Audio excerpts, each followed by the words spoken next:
एक बार सादात, जो कि एक नवजात बच्चा था, अपनी माँ के साथ जहाज पर गहरे समुद्र में सफर कर रहा था। सादात की उम्र तब 2-3 दिन ही होगी। जब जहाज गहरे समुद्र में पहुंचा, तभी अचानक तेज बारिश शुरू हो गई। जहाज डूबने लगा। ये देखकर सादात की माँ ने जहाज पर एक लकड़ी तैरती देखी और बहुत मुश्किल से बच्चे को लेकर लकड़ी पर तैरने लगी। जहाज पर सब लोग मर गए, लेकिन सादात और उसकी माँ दोनों ही बच गए। इस विशाल समुद्र में उनकी मदद करने वाला कोई नहीं था, सिर्फ अल्लाह रब्बुल आलमीन के अलावा। बच्चा सोचते सोचते माँ की आंखों से आंसू निकल रहे थे। वो समझ नहीं पा रही थी कि इस बच्चे को कैसे बचाए। अतीत की काली परछाई ने उसके दिल को छू लिया। तभी अल्लाह रब्बुल आलमीन ने आजराइल फरिश्ते को बुलाया और कहा, हे आजराइल, जाओ उस गहरे समुद्र के बीच, वहाँ माँ और बच्चा दोनों जिंदा है। अब तुरंत माँ की जान ले आओ। आजराइल फरिश्ता हुक्म पाकर विशाल समुद्र के बीच पहुंचा और देखा माँ अपने बच्चे को प्यार से दूध पिला रही है और उसे बचाने की पूरी कोशिश कर रही है। यह देखकर आजराइल फरिश्ते को थोड़ी दुहक हुई और उसने मन ही मन कहा, हे अल्लाह, अब मैं माँ की जान ले लूंगा, लेकिन इस बच्चे का क्या होगा। फिर एक दिल के दर्द के साथ माँ की जान ले ली और आजराइल फरिश्ता चला आया। फिर अल्लाह ताला के हुक्म से समुद्र शांत हो गया। बच्चा तैरते तैरते समुद्र के किनारे एक जंगल में पहुंच गया। बच्चा जोर से रो रहा था क्योंकि उसे बहुत भूख लगी थी। इधर उस जंगल में एक बड़ा बाघ और बाघिन थे, जिनके भी बच्चे हुए थे, लेकिन उनके बच्चे कोई जिंदा नहीं थे। अल्लाह के हुक्म से बाघ बच्चे की ओर बढ़ा। बच्चे को देखकर बाघ को इतनी ममता आई कि उसने बच्चे को दूध पिलाया। इस तरह वो दिन बीत गया। अगले दिन एक जेल में मछली पकड़ने के इरादे से वह जंगल के पास से गुजर रहा था। तभी अचानक उसकी नजर उस बच्चे पर पड़ गई। बच्चे को देखकर उसे बहुत दया आई और वह कहने लगा, हे अल्लाह, ये बच्चा कितना सुंदर है। नहीं जानता ये बच्चा किसका है, इतनी दूर इस जगह पर कैसे जिंदा है। इसके पास तो खाने के लिए कुछ भी नहीं है। नहीं जानता इसकी माँ कहाँ है। ये सब सोचते सोचते उसकी इतनी दया हुई कि आखिरकार उसने बच्चे को गोद में उठा लिया और फिर उसे अपने कबीले के सरदार के पास ले गया। सरदार ने बच्चे को देखकर बहुत ही प्रभावित हुआ और बोला, ये बच्चा तुमने कहाँ पाया? क्या तुम्हें पता है इसका माँ बाप कहाँ है? हमें तो इसे उसके माँ बाप के पास वापस करना चाहिए। तब उस आदमी ने कहा, सरदार जी, जब मैं जंगल के पास से गुजर रहा था तो मैंने देखा कि जंगल में एक पेड़ के नीचे बच्चा रो रहा था। उसके आसपास कोई नहीं था। लगता है उसके माँ बाप का इंतकाल हो चुका है। उसे देखकर मुझे बहुत दया आई, इसलिए मैं उसे आपके पास ले आया। तब सरदार जी बोले, ठीक है, मेरे भी कोई बच्चे नहीं हैं, तो मैं इस बच्चे की जिम्मेदारी लेता हूँ। आज से मैं इस बच्चे को पालूंगा। ऐसे ही बच्चा सादात बड़ा होने लगा। जब सादात की उम्र 8-9 साल हुई तो वह भी अन्य बच्चों के साथ मैदान में खेलने लगा। खेलने जाते समय बाकी बच्चों में वो बहुत सुंदर और सेहतमंद था। उसकी माया जैसी शक्ल सबको आकर्षित करती थी। वो बहुत ही तंदुरुस्त और चालाक था और उसमें जबरदस्त हिम्मत थी।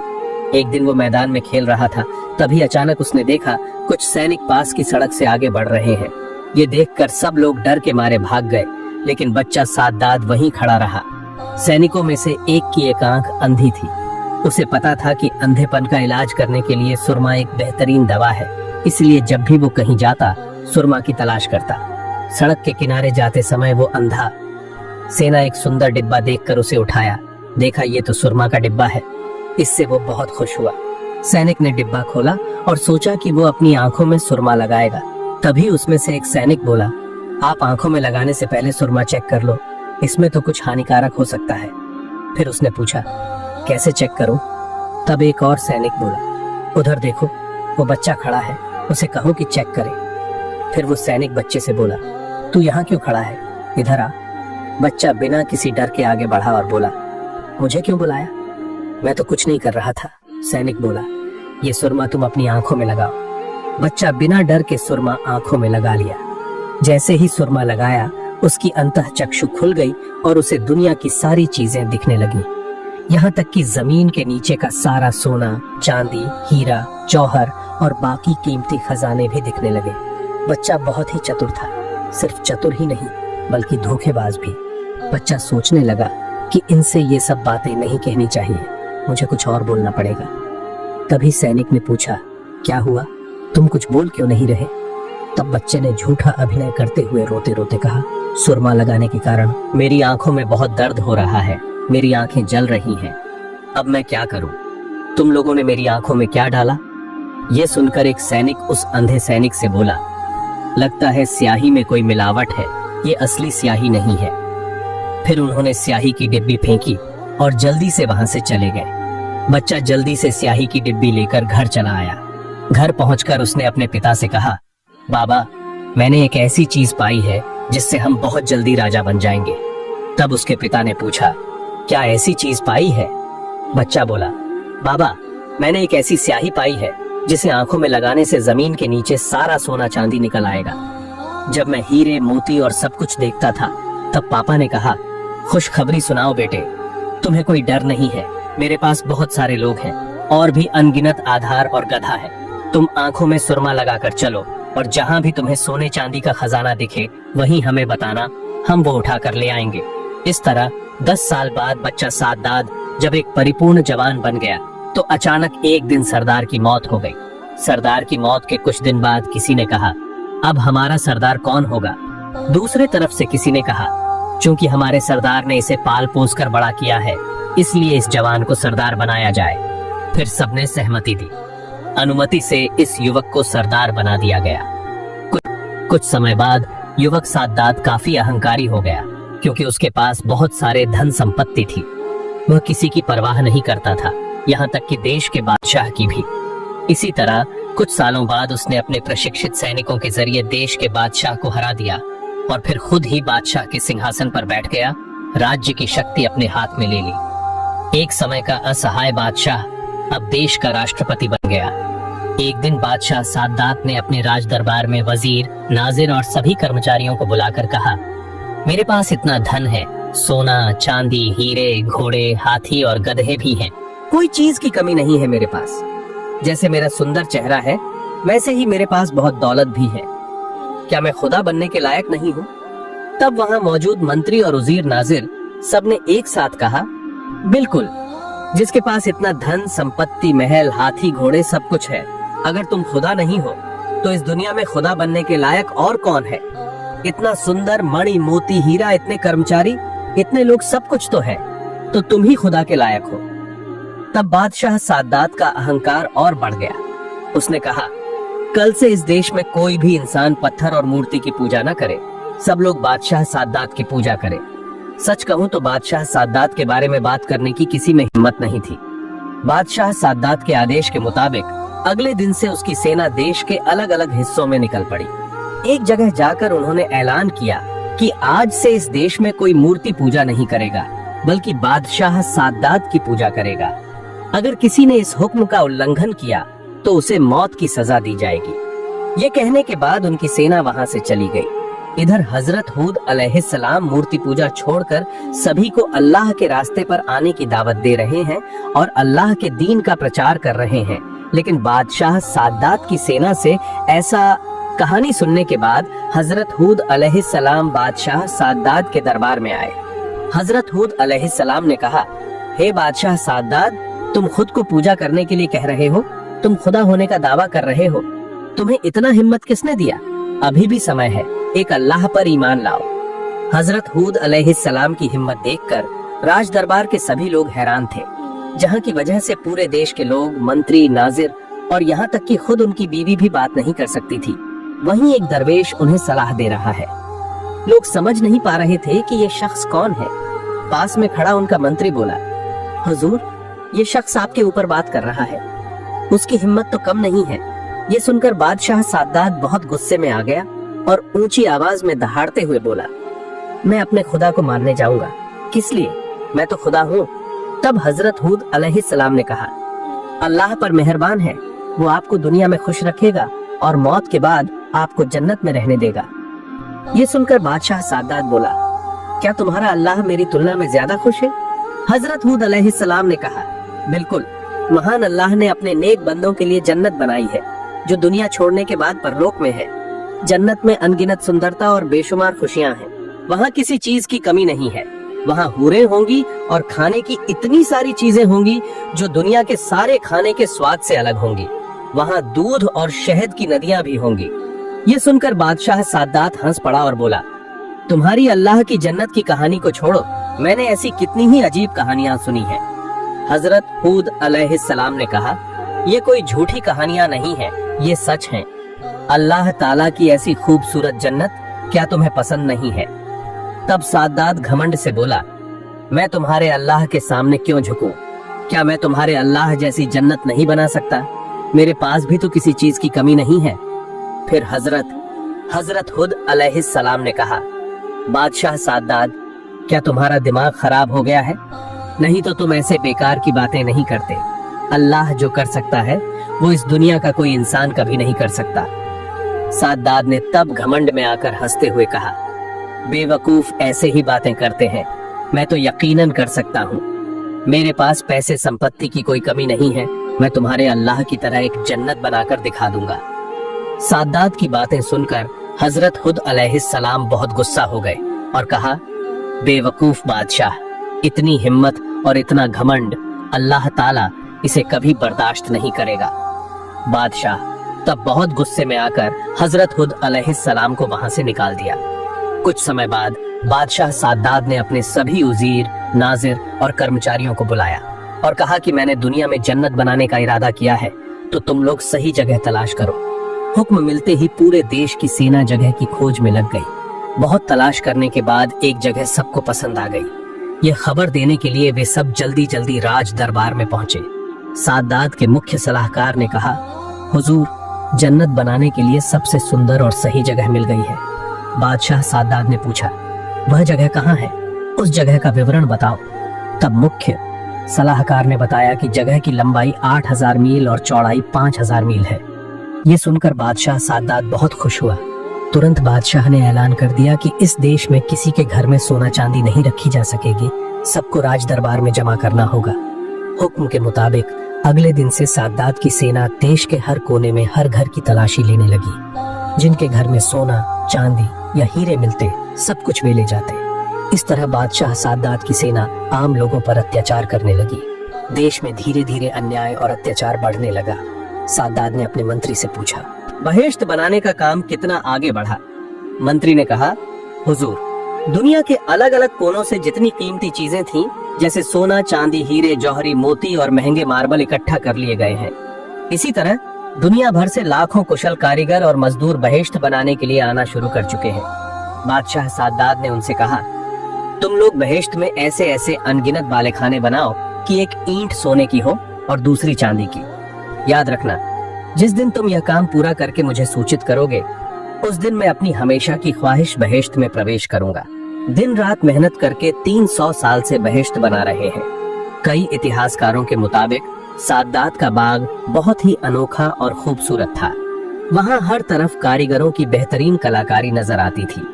रंग महल के चारों ओर हजारों झाड़बत्तियां और लैंप लटक रहे थे, जिससे वहाँ रोशनी की जरूरत नहीं पड़ती थी। अंधेरी रात में भी वो कमरे चांद की रोशनी की तरह नर्म और चमकदार थे। कमरों के फर्श पर मोती जड़े हुए थे।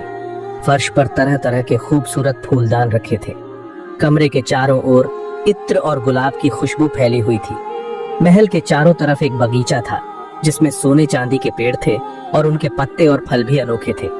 जैसे जैसे हम उन तरह तरह के पत्थरों से बने मधुमक्खियों और भंवरों को देखते हैं, ऐसा लगता है जैसे वो सच में फूलों पर बैठकर शहद पी रहे हैं और उन फूलों से खुशबू भी आ रही है। वहीं उन पेड़ों के नीचे से गुलाब जल की नहर बह रही है, जो इतनी साफ है कि ऐसा लगता है जैसे मोती से बह रही हो। दरवाजे दरवाजे पर हीरे और मोती की घाटी है और यहाँ सैकड़ों खूबसूरत लड़कियां हैं। खुशी के लिए एक नाच घर है, जहाँ पूरी दुनिया से चुनकर सुंदरियों को लाया गया है। वहाँ नाचने के लिए खूबसूरत नन्ही नन्ही किशोरियां हैं। सोना और चांदी से पूरे घर के फर्नीचर तैयार कर दिए गए। बहुत मेहनत करने के बाद आखिरकार जन्नत का निर्माण पूरा हो गया। फिर बादशाह सादात का मंत्री सादात के पास गया और बोला, हुजूर, जन्नत का काम खत्म हो गया है। तब बादशाह सादात ने बहुत खुशी से कहा, जन्नत कैसी बनी है? मंत्री बोला, हुजूर, आप जिस तरफ देखेंगे आपकी आंखें खुश हो जाएंगी। दुनिया में ऐसा कोई चीज नहीं है जो हमने वहां नहीं बनाई है। बताइए, आप कब वहां जाएंगे? बादशाह सादात ने कहा, ठीक है, कुछ दिनों बाद मैं वहां जाऊंगा। तुम एक कार्यक्रम का इंतजाम करो। सादात की इज्जत के लिए जन्नत के दरवाजे पर शाही तरुणियों को खड़ा किया गया ताकि बादशाह का स्वागत कर सके। कुल मिलाकर बादशाह की खुशी और आराम के लिए जो कुछ भी जरूरी था सब कुछ उन्होंने किया। जन्नत में दाखिल होने का तयशुदा समय और सभी तैयारियां पूरी हो गईं।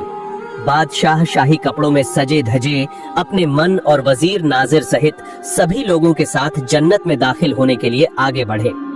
कुछ दूर जाने के बाद दूर से जन्नत का एक हिस्सा इतना शानदार नजर आया कि उसे देखकर आंखें चौंधिया गईं। खुशी में सादात के मुंह से कोई शब्द नहीं निकला।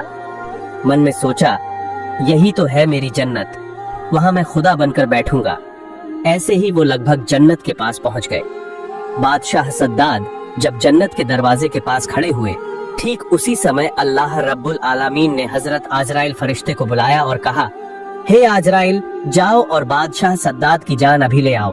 दुनिया में जन्नत बनाने की उसकी उम्मीदों को हमेशा के लिए खत्म कर दो। अल्लाह रब्बुल आलमीन का हुक्म मिलते ही हजरत आजराइल फरिश्ता सद्दाद की बनाई जन्नत के दरवाजे पर एक सुंदर युवक बनकर खड़ा हो गया। उसकी खूबसूरत शक्ल देखकर बादशाह सद्दाद खुश हो गए। पूछा गया, क्या तुम बहेश्त के दरवाजे पर खड़े हो? उस जवान ने जवाब दिया, मैं मालाकुल मौत आजराइल हूँ। सद्दाद थोड़ी देर के लिए चौंक गया और बोला, इसका मतलब क्या है? मैं कुछ भी नहीं समझ पा रहा हूँ। उस जवान ने कहा, मैं आजराइल हूँ जो तुम्हारी जान लेने के लिए अल्लाह ने मुझे भेजा है। सद्दाद गुस्से में आकर चिल्लाया, सावधान, मेरे साथ मजाक मत करो। बिना किसी इंतजार के वह खुद उसके सामने आने के लिए तैयार हो गया। लेकिन अजीब बात यह थी कि वह वहीं पत्थर की तरह जम गया। डर के मारे उसके पूरे शरीर से पसीना बहने लगा। उसने चिल्लाकर कहा, सिपाहियों, दुश्मन का सामना करो। तब आजराइल फरिश्ता हंसते हुए बोला, कहाँ है तुम्हारा वो विशाल सिपाही? कहाँ है तुम्हारी वो बड़ी ताकत? तब सद्दाद ने अच्छे से देखा कि उसके सिपाही, सामंत और वजीर नाजिर सब एकदम गायब हो गए हैं। सद्दाद अब कांपने लगा। फिर सद्दाद झुककर डरी हुई आवाज में बोला, सच में क्या तुम आजराइल हो? हजरत आजराइल फरिश्ते ने कहा, हाँ, सच में मैं आजराइल हूँ, लेकिन मुझे देर नहीं करनी, अल्लाह का हुक्म मानना है। अब तुम्हारी जान लेनी है। फिर सद्दाद बच्चे की तरह बेबस होकर रोने लगा, गिड़गिड़ाते हुए हाथ जोड़कर और उसके पैरों में गिरकर बोला, थोड़ा समय तो दो हे आजराइल, मैंने कई सालों से जन्नत बनाई है, बस थोड़ी सी देखने का मौका दो। तेज आवाज में हजरत आजराइल ने कहा, खबरदार, एक कदम भी आगे मत आना। फिर सद्दाद और जोर से रोने लगा। उसके बाद आजराइल ने सद्दाद की जान ले ली और चला गया। फिर अचानक एक भयानक और तेज आवाज आई और सद्दाद की बनाई जन्नत बिल्कुल मिट्टी में मिल गई। धरती पर उसका कोई निशान नहीं रहा। धरती पर घमंड का फल क्या होता है वो बस इंसान के दिल में रह गया। एक दिन हजरत आजराइल अल्लाह के दरबार में हाजिर हुए। आपने कहा कि आपके कहने पर मैं इंसानों की जान ले लेता हूँ, इसमें मुझे कोई दिक्कत नहीं होती। लेकिन जब मैंने 2 लोगों की जान ली तो मुझे थोड़ा सा दुख हुआ। उनमें से एक थी वो औरत जो विशाल समुद्र में जहाज डूबने के बाद अपने बच्चे के साथ एक लकड़ी पर तैर रही थी। तब आपने मुझे उसकी जान लेने का आदेश दिया था। उस वक्त मुझे उस बच्चे के लिए दुख हुआ, क्योंकि मुझे सोचना पड़ा कि अब उस बच्चे का क्या होगा, कौन उसे दूध पिलाएगा और बड़ा करेगा। और दूसरा था वो बादशाह सद्दाद, जिसने 300 साल तक तपस्या करके एक खूबसूरत जन्नत हासिल की थी। उसने बनाया और जब वो जन्नत में दाखिल होने लगा, ठीक उसी वक्त आपने मुझे जान कब्ज करने का हुक्म दिया। मुझे उस वक्त बुरा लग रहा था, क्योंकि वो अपनी बनाई हुई जन्नत को एक पल के लिए भी नहीं देख सका। हजरत अजराइल फरिश्ते की ये बातें सुनकर अल्लाह रब्बुल आलमीन ने कहा, हे अजराइल, जिस बादशाह के लिए तुमने दया दिखाई और जिसके लिए तुम अफसोस कर रहे हो, वो तो वही बच्चा है जो उस विशाल समंदर में जहाज डूबने के बाद जिसकी माँ की जान कब्ज करने में तुम्हें दया आई थी। हे अजराइल, क्या तुम नहीं जानते कि वो बच्चा बड़ा होकर मेरी नाफरमानी करता है और वो घमंडी हो गया है? जिसने अल्लाह को नकारा, अल्लाह के हुक्म के खिलाफ गया, इसलिए मैंने उसे जन्नत में जाने का मौका नहीं दिया, बल्कि उसके अंदर जाने से पहले सब कुछ बर्बाद कर दिया। प्यारे दर्शक, इस घटना से हमें सीखना चाहिए कि अल्लाह की नेमत को नकारना और घमंड करना बहुत बुरा नतीजा लाता है। हम इस दुनिया में अल्लाह की नेमतों में डूबे हुए हैं, फिर भी उसकी नाफरमानी कर रहे हैं और अल्लाह के हुक्म के खिलाफ जा रहे हैं। हमें इन सब चीजों को छोड़ देना चाहिए और सभी बुरे कामों से तौबा करके सरल रास्ते पर चलने की कोशिश करनी चाहिए। अल्लाह ताला हमें हिदायत दे। हम सबको जलन और घमंड और हर तरह की बुरी चीजों से दूर रखकर रसूल के दिखाए रास्ते पर चलने की तौफीक दे।